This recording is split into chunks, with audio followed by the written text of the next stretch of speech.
Quranda məhzəb yoxdur. Qurandan kənar hökm axtaranlar, İslam dinini bir çox hissələrə bölüb, ayrı-ayrı məhzəblər adı altında bir-biri ilə ziddiyyət təşkil edən müxtəlif dinlər meydana gətirmişlər. Hər məhzəb öz seçdiyi hədisləri əsas qəbul etmişdir. Bəs hədisləri öndərlik edən uydurma hədislərin İslamda dəyəri varmı? Peyğəmbərimiz sallallahu aleyhi və səlləmdən nəql edildiyi iddia edilən sözlər, Peyğəmbərimizin şəhadətindən bir neçə əsr sonra qələmə alınmışdır. Kutub-i Sittəni yazanlardan Buxari Hicri 256-cı ildə, Müslim 261-ci ildə, Tirmizi 279-cu ildə, Əbu Davud 275-ci ildə, Nəsai 303-cü ildə, İbn Macə 273-cü ildə vəfat etmişdir. Bundan başqa, Qulani Hicri 329-cu ildə, Babuvay 381-ci ildə, Cəfər Muhammed Tusi 411-ci ildə, Əl-Mürtaza 436-cı ildə vəfat etmişdir. Tarixi qaynaqlardan və bizə çatan hədislərdən Peyğəmbərimizə və 4 xəlifə dövrünə aid heç bir yazılı hədisin olmadığı məlumdur.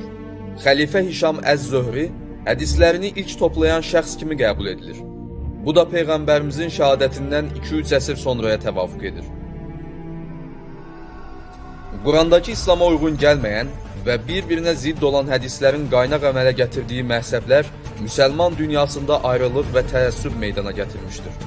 Bir-birindən fərqli və hətta ziddiyyətli yüz minlərlə hədisin mövcudluğu və səhih sayılması bir çox hədisçilər arasında da müxalifətə səbəb olmuşdur. Bu uydurma hədislərə görə bir məhzəbdə halal sayılan bir başqa məhzəbə görə haram sayılmışdır, yaxud da əksinə olmuşdur. Məhzəblərdəki ixtilaflara bir neçə nümunə gətirək.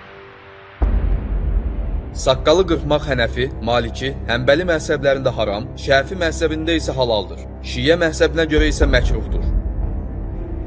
Qan Hənəfi məhzəbində dəstəmazı pozur, digərlərində isə pozmur. Bundan başqa dəstəmazı pozan şeylərin sayı Şiyə məhzəbində 7, Hənəfi məhzəbində 12, Maliki məhzəbində 3, Şəfi məhzəbində 5, Həmbəli məhzəbində isə 8-dir. Qadınlara əl uzadıb görüşmək Şiyə, Hənəfi, Şəfi məzhəbinə görə haram, digərlərinə görə isə halaldır.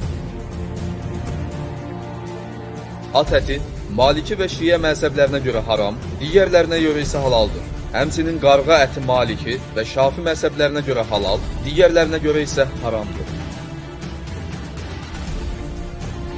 Bunlar sadəcə bir neçə nümunədir. Məzhəblər demək olar ki, insan həyatına aid hər şeydə ixtilaflı hökmlər çıxarmışlar. Hər məzhəbin nümayəndələri öncə həmin məzhəblərə düşünərək deyil, ümumiyyətlə təqlid və vərəsəliklə girir, sonra məzhəbə və imamlarının sözünə möhkəm sarılırlar.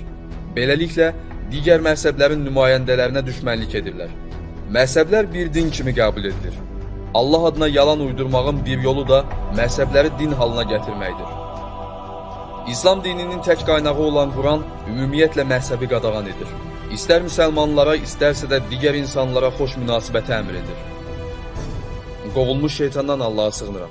Dinlərini parçalayıb firqə-firqə olanlarla sənin heç bir əlaqən yoxdur. Onların işi Allaha aiddir.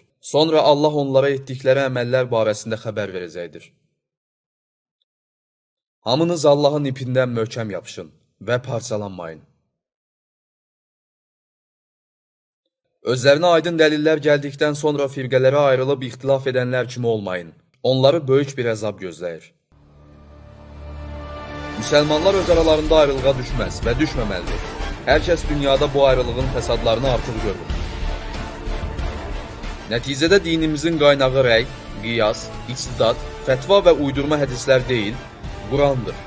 Quranda müsəlmanların birləşəcəyi tək yol, tək ağıl var. Dinə dair sualların tək cavabını və anlaşılmazlıqların tək həllini bizə Quran verir. Hökm Allahındır.